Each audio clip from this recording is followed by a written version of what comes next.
عقل مندوں کے لیے ایک زبردست مثال. ہم تربوز خریدتے ہیں، واٹر میلن. مثال کے طور پہ 5 کلو کا ایک تربوز ہم نے خریدا، اور جب اسے کھانے لگتے ہیں تو پہلے اس کا چھلکا اتارتے ہیں نا. 5 کلو میں سے کم از کم 1 کلو کا تو چھلکا نکل جاتا ہوگا، یعنی آلموسٹ 20%، 20% تو کم ہو جاتا ہے.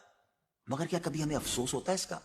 کیا ہم سوچتے ہیں کہ ہم نے تو تربوز چھلکے کے ساتھ خریدا، چلو آج چھلکے کے ساتھ ہی کھا لیتے ہیں؟ ایسا نہیں کرتے نا. اسی طرح مالٹے کا بھی حال ہے کہ ہم خوشی خوشی سے اس کا چھلکا اتار دیتے ہیں، حالانکہ ہم نے چھلکے سمیت خریدا ہوتا ہے، مگر اس چھلکے کو پھینکتے ہوئے ہمیں کوئی تکلیف نہیں ہوتی.